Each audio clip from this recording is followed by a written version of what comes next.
亲爱的朋友们，欢迎来到微光夜读。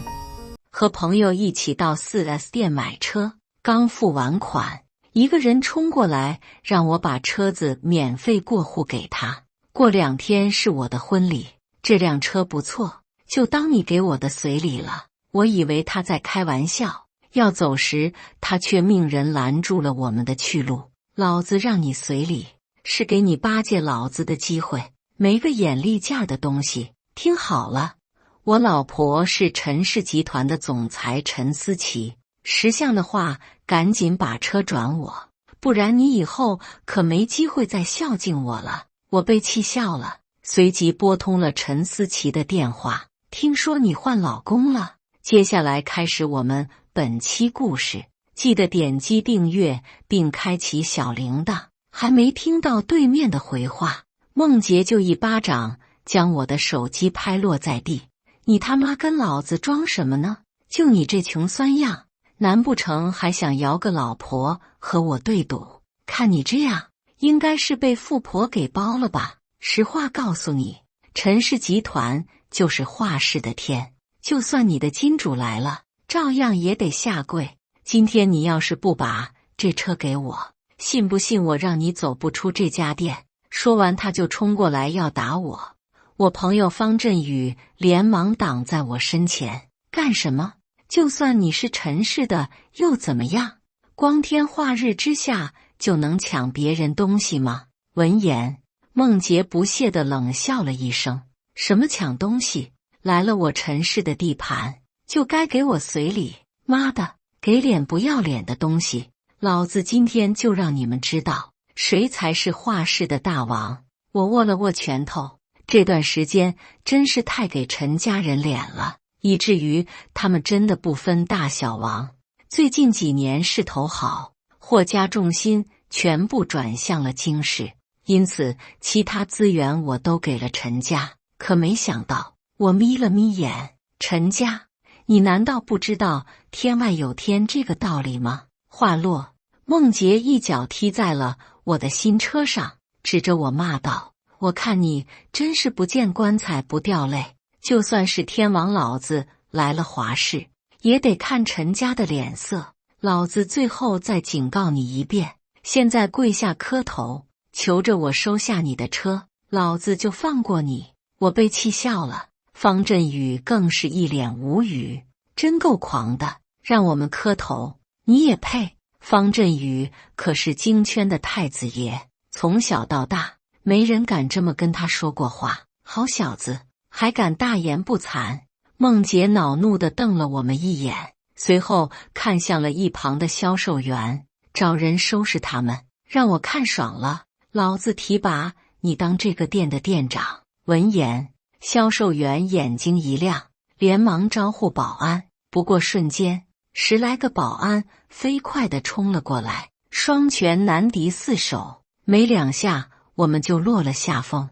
方振宇更是被人踩在了脚下。妈的，放开他！我急了，刚想冲过去救他，才跑了2步，梦洁一脚朝我踹了过来，我避闪不及，头磕在了墙上，疼得我眼冒金星。还没等我缓过来，沙包大的拳头就打在了我脸上，直到我感觉自己快要死了，梦洁才停下，随后给了方振宇一脚。他妈的，老子今天让你知道交友不慎的下场，你乖乖跪下给我叫一声汪，今天这事儿我就放过你。闻言，方振宇呸了一声，什么东西？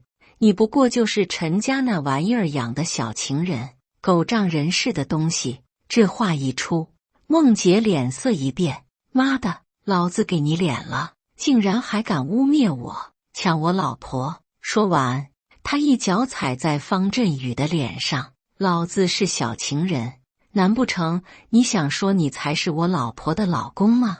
眼看着他拿起棍子要打在方振宇的头上，我连忙厉声道：住手！我才是陈思琪的正牌老公，我们是有结婚证的。说着，我指向方振宇，而且他可是京市的太子爷，不是你们能得罪得起的。噗，哈哈哈！原以为我自曝身份，他们会有所收敛，可没想到孟杰却笑岔了气。为了不被挨打，连老子的身份你们都敢碰瓷？不过2张小白脸而已，我老婆可看不上你们这种废物东西。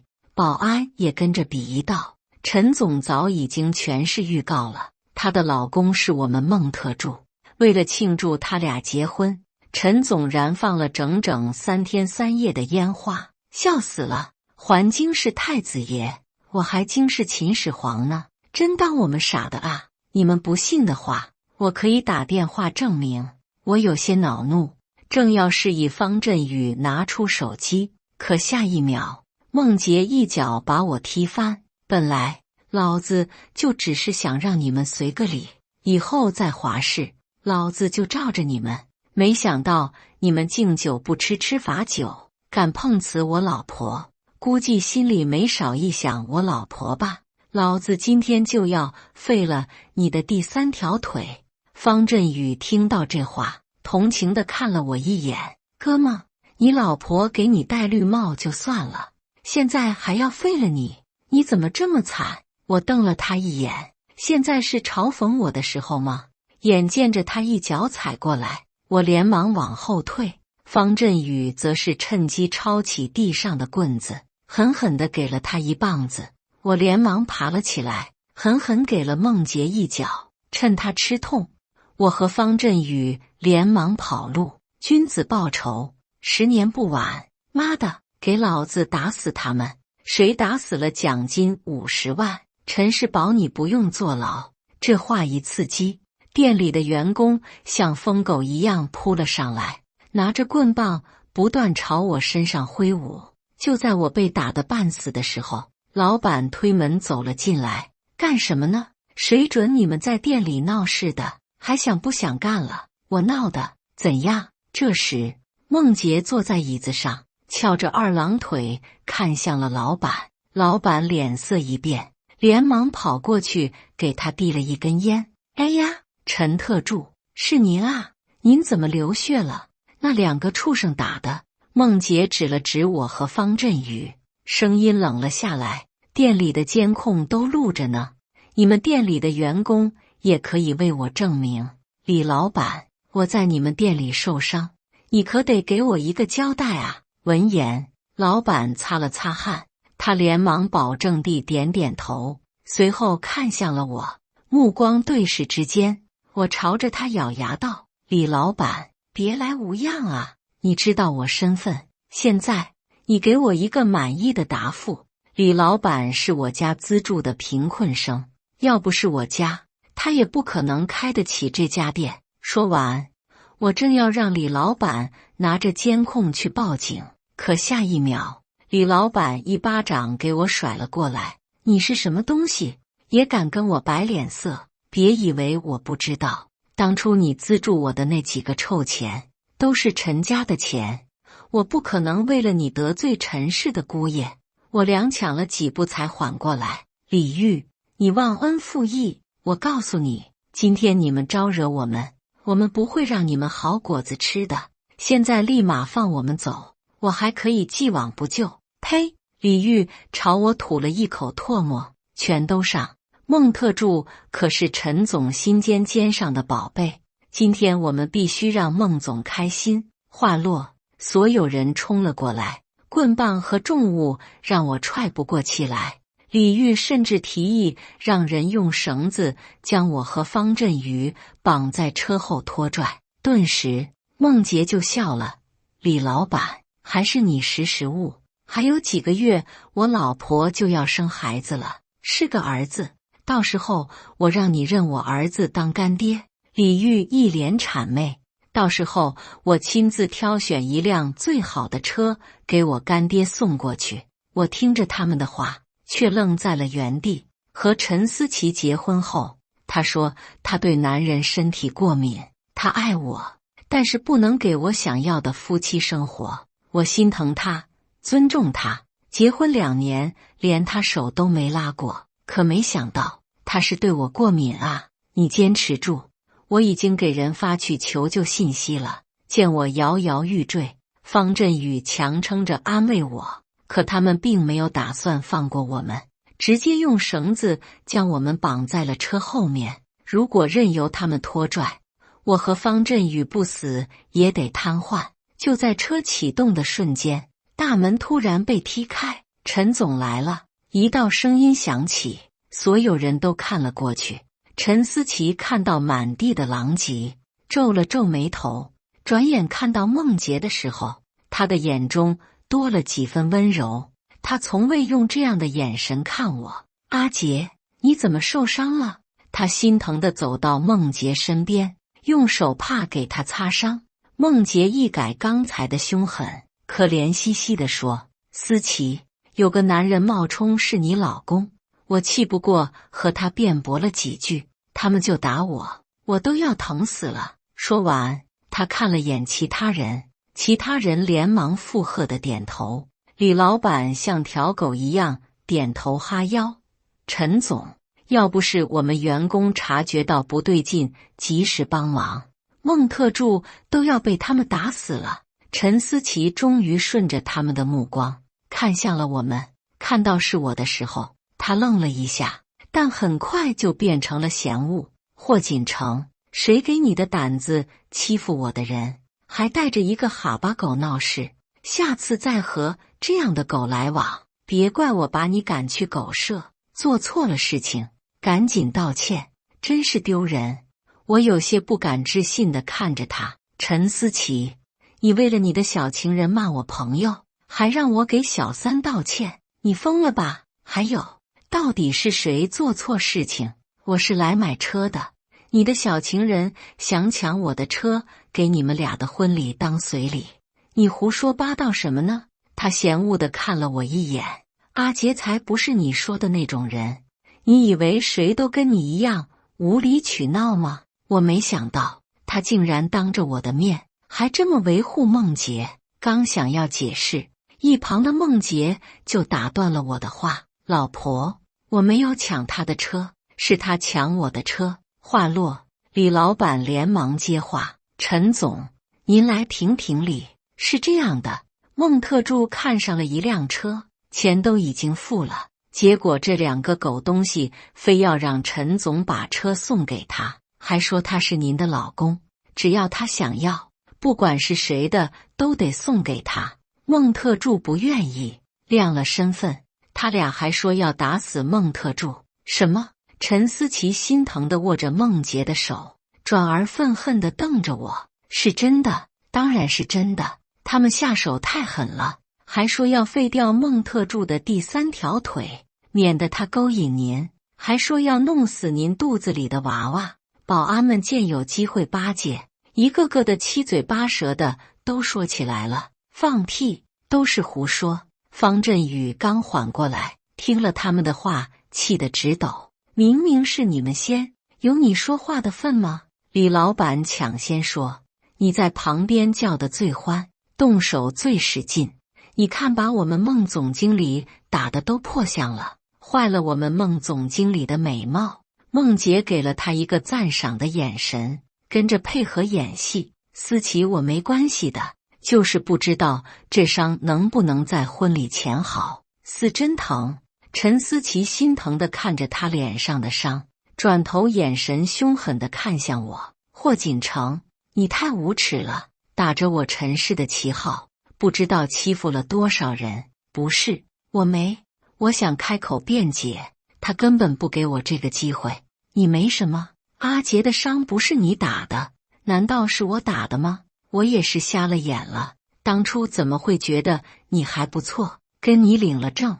孟洁适时的出声：思琪，你别生气，谁还没有看走眼的时候？再说你还有身孕，别伤到了孩子。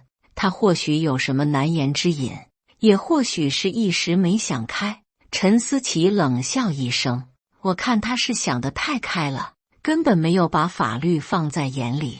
今天能动手打人，明天就敢动手杀人。你抢了阿杰一辆车，现在买10辆赔给他，要是赔不起，就拿你的器官来赔。我紧紧握拳，没想到好歹2年夫妻，陈思琪竟然对我这么狠。好啊，但是我手机坏了，总要给我个手机，摇人拿钱来吧。梦洁怪笑了一声，将手机丢给了我。老婆，我要的10辆车，加起来得几千万了，他能赔得起吗？其他人也跟着骂我穷酸货，我没理会，立马拨了电话过去，顺便联系方振宇的家人。挂断电话后，陈思琪又道：10分钟之内赶不到，我就砍你1根手指，以此类推，直到人来。好啊，方振宇首先答复，但到时候人来了，我要的可就是你的脑袋。众人哈哈大笑。眼见着9分钟过去，人还没有，有人按耐不住压住了方振宇。就在最后10秒，他们的刀要砍向方振宇时，外面忽然响起轰鸣声，紧接着周围狂风四起，4个线的窗户被凌冽的风刮得吱呀作响。我和方振宇对视了一眼，随后朝着惊恐的人道：收你们来了。众人一脸震惊地看着我和方振宇，胡说八道什么呢？不过是起风而已，这风真邪门，外面可是大太阳，而且怎么只光吹我们电啊？有人不解地疑问，但是没有人回答。这时，陈思琪被风刮得趔趄了一下，梦洁连忙将她护在了怀里。他们好奇地看向窗外，都想知道为什么会突然刮起大风，还只刮他们这里？保安有些疑惑道：好像是飞机的声音。瞎说，这里又没有停机场，飞机怎么敢开在这里的？话落，便有人惊讶道：那是直升飞机，好像真的是飞机。门外，一架带着金色三角标志的直升飞机悬停在4S 线上方。再往远处看，整条街道上突然整齐划一的停了10几辆布加迪威龙。我去，看起来好威风的样子啊！不知道是哪个大人物出场，谁这么大阵仗？好像陈氏集团的人都不能搞这么大阵仗出来。有人窃窃私语，但陈思琪的脸色却有些不好看了。不过其他人被这个场景所震撼，并没有关注到他的情绪，反倒是梦洁轻声道：老婆，等以后我们结婚了，我努力工作，和京市的霍家以及方家合作项目，到时候我也给你搞一台飞机。我和方振宇坐在一旁的椅子上，嗤笑了一声：方家和霍家，这辈子你都没命进去。闻言，梦洁愤恨地瞪了我一眼：我进不去，你们2个小白脸更不够资格。怎么，你们的金主到现在还不来吗？我勾了勾唇，这不已经来了吗？话落，直升机下来了2个人，2人身着正装，气势十足。他们挥了挥手，直升飞机离开。没一会儿，周围的风声终于小了下来。都到齐了，跟我走。直升机下来的其中一人发话，10几辆布加迪威龙上就整齐划一的下来了20几个人，他们都身穿统一的制服，每个人手中都提着一个黑色的箱子。4S 店的门第3次被打开，领头的人没在意一地的狼藉，径直走向了我们。少爷好，霍少爷好。领头人微微俯身，身后众人就跟着一起大声问好，气势十足，感觉声音要穿透房顶了。少爷，梦洁不敢置信地出声，他手指了指领头人，又指了指我们，眼珠子都要瞪掉下来了。方振宇不屑地看了他们一眼，接过领头人递过来的手帕擦拭。王叔，我让你准备的东西都带了吗？他语气冷冷的，随意的把脏了的手帕掷在地上。王叔挥了挥手，就有人提着箱子上前，10几个人动作利落的把箱子打开，红灿灿的票子，谁见了都眼馋。钱出来的一瞬间，4S 店里响起了此起彼伏的抽泣声。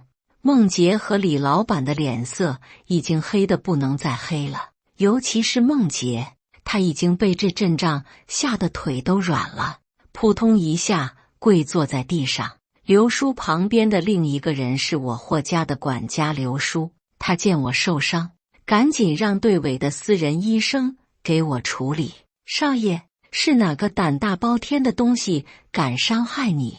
老奴这就给你把他们弄死。话落，我微微抬手，指向了梦洁一群人，吓得梦洁赶紧把手里的凶器扔掉，恨不得找个地缝藏起来。在我眼神示意下，刘叔开了口：箱子里是2000万，买下你们这个破地方都绰绰有余，钱可以给你们，但是这个账我们得好好算算。刘叔拿起了我处理伤口解下来的手表，那表盘已经碎裂，表针都少了一个。这个表是德国定制，纯手工制作，造价3000万，你们谁来赔偿？王叔也跟着说，东西都是次要，你们把我家少爷重伤，还伤了少爷的朋友，医药费和精神损失费一样都不能少。梦洁抓着陈思琪的裤脚，害怕2个字都写在脸上了。思琪，这该怎么办啊？陈思琪脸色铁青，他也没见过这种阵仗，他堂堂华氏龙头企业的总裁，也没有能一下拿出2000万资金的时候。他的手微微发抖，强忍着腿软，不然也要跪下了。片刻后，他舔了舔唇，终于大着胆子看向了刘叔，只一眼，他瞪大了眼睛：刘叔，您是刘叔？我们见过面的。刘叔，我是思琪，之前霍氏集团去京市发展，您亲自来见我的，说霍叔叔和阿姨很喜欢我，特地把一些项目送给我，还给我注资了不少呢。您怎么会来这里？还叫？说着，他的脸色一变。刘叔则是冷眼看他：是啊，我家先生和太太送你那么多东西，你又是怎么对我家少爷的呢？那么多东西，就算是喂条狗，也该冲我们摇摇尾巴了。恩将仇报的东西，狼心狗肺！呸！闻言，陈思琪终于反应了过来，他不敢置信地看着我：你是霍家人，你为什么不告诉我？小时候我太淘气，怕被我妈打，躲在了一棵树上，但又下不来，是陈思琪让人救的我，还安慰我了好一阵，把她最喜欢的糖给我吃。我喜欢善良的女孩，因此对她暗生情愫。为了帮她陈氏扩大，我们家搬离华氏之前，我央求爸妈送了资源给她，后来更是放弃了京市的联姻，回来找她。为此，我爸妈气得发疯，不准我告诉陈思琪我的真实身份，除非哪一天陈氏壮大起来，能走到爸妈的面前。出差的这一年，我就是在为陈氏的项目忙活，甚至出现在 4S 店，都是为了送陈思琪礼物。可是他却给我戴了绿帽子，我不想多言，更不想看他。方振宇休息够了，才道：刘叔，这群狗东西刚才想砍了我的手指，我好害怕。闻言，刘叔气得眼睛都瞪圆了。方少爷可是京圈的太子爷，就算是霍家，也得礼让3分。你们怎么敢的？我看这家店，你别想要了，连我家少爷都敢欺负，平时肯定没少欺负过人。今天我就让上面查查，看有没有机会送你吃花生米。李老板一听这话，扑通一下就跪下了，连忙咚咚地磕着头。刚才还嚣张地让我们磕头，现在他倒是磕得欢快，求您高抬贵手啊！我家里还有妻儿老母啊，我们知道错了，求您放过我。刘叔不屑地冷哼一声：放过你？我要是没记错，你还是我家少爷资助的贫困生，看来是我家少爷太仁慈了。说完，刘叔瞥了一眼瘫倒在地的梦洁，看一眼就知道这一场祸患的主使就是他。你光天化日之下抢东西，还故意伤人，聚众殴打你这牢饭和花生米，也别想逃掉。孟杰一听这话，一个紧张，差点背过气去。陈思琪都被他拽得一个趔趄，也就是这一下，让懵了的陈思琪反应了过来。他不敢置信地看着我，仿佛第一次了解我一般。锦城，你不是霍家的少爷对吧？你是不是和刘叔关系好，所以让他帮忙演戏的？当初你和在一起的时候，1分钱都没有。你别闹了，让刘叔别演了，我害怕。真是好笑，都这个时候了，他仍然不愿意相信。我真的有钱有势，不是软饭男。我抬眼仔仔细细地看着他，一寸寸地看过去，思绪一下飘远。我和陈思琪其实是有过甜蜜时刻的，那时虽然是柏拉图，但是他会给我做饭，我会给他带话。不忙的时候，我们会一起散步，在路上招猫逗狗。他曾说过，我是他的精神支柱。他说，等有一天陈氏彻底壮大，他就宣布我的身份，试管给我生下孩子。他说，他的爱情里最重要的就是忠贞，他最恨的就是第三者，因为他妈就是被小三害死的。他说他爱我，永远不会背叛我，因为他的坦诚，我也越来越爱他。后来他的事业在我的辅佐下蒸蒸日上，原本一切都在往好方向发展，但不知从何时开始，他变了，开始与我渐行渐远。他不爱与我说话，觉得我不懂他的事业。慢慢的，他也不愿意回家，每次回来都会发好大的脾气。我每次去公司找他，他都像做贼一样防备着我，生怕我拿走他公司的财产。我多次和他沟通，他说他要让他的父亲刮目相看，要让陈氏集团成为业界翘楚。于是我更加卖力地帮他，不能用家里的，我就拜托我的朋友们帮他，我愿意帮他拓宽市场。现在想来，当时他应该就在利用我，虽然我无权无势，可是我每每在他项目书上提下的建议都是至关重要的。我让他做的项目没有一个不是赚钱的，而身体过敏不过是他找的一个借口。毕竟我在他眼里不过是一个下等人罢了。我这次买车就是为了我们的结婚纪念日，想要用这挽回我们之间的感情。可是谁能想到，竟然让我撞见这样一出大戏。陈思琪，你到底拿我当什么？你有真的爱过我，信任过我吗？我直直地望向他的双眼，想从那里寻找答案。陈思琪想要回答，然而我已经看到了答案。你说你最恨你父亲婚外情，而你现在变成了你最讨厌的人。你纵容他狗仗人势，连老板欺凌他人，甚至像黑社会一样要砍了别人的手。陈思琪，你最无助的时候，我拉了你一把，但我不求你回报。你防备我，怕我觊觎你的公司，我不怪你，但你再也不是你了，你我就此结束。说完这些，我再不看他，转头对刘叔说，从今以后陈氏集团有任何问题，我霍家都再也不会管了。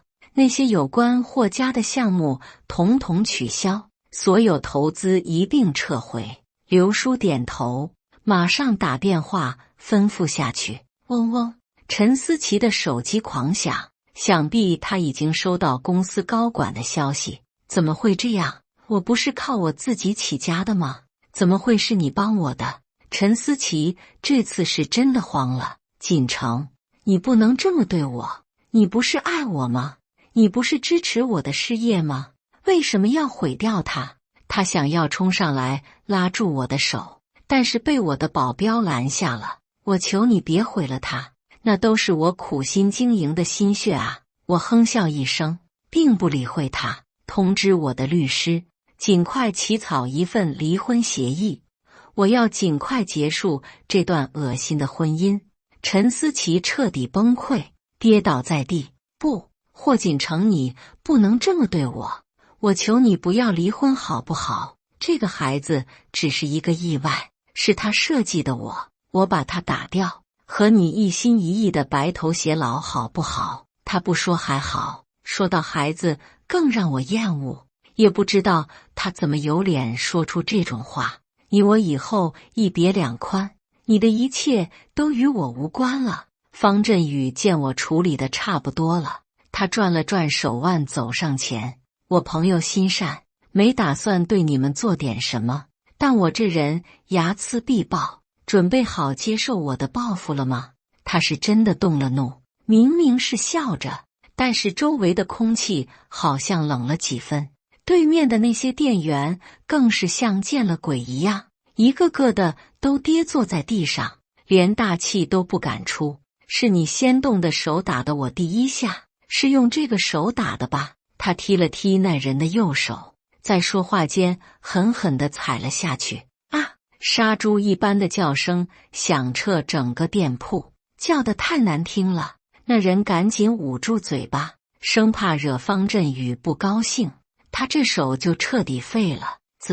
我今天打人打够了，还是让保镖给你们松松筋骨吧。他一挥手，保镖们蜂拥而上，没一会店里就响起了此起彼伏的惨叫声。行了，别弄出人命。我适时出口，今天已经很倒霉了，不想再沾上血光。行，但他们别想就这么算了。刘叔，报警，多让他们吃牢饭，好好尝尝记性。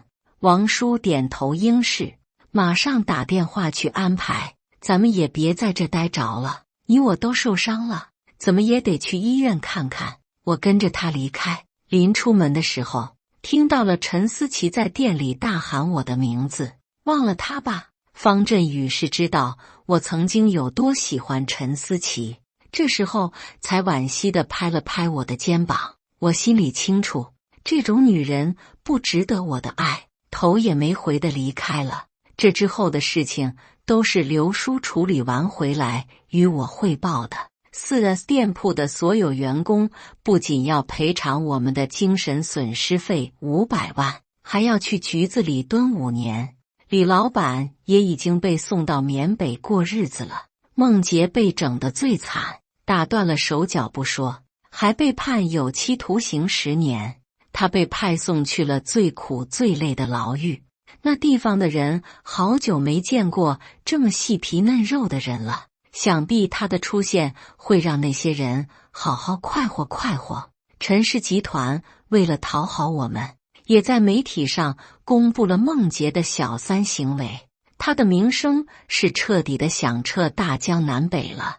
陈思琪也被陈氏集团开除了股东大会，本想以此保住陈氏集团，但就算我不追究，方振宇也不可能放过他们。不出3天，陈氏集团就在 B 市灰飞烟灭了。陈思琪被赶出家门，刘叔最后一次见他是在西街的桥洞底下和流浪汉们在一起。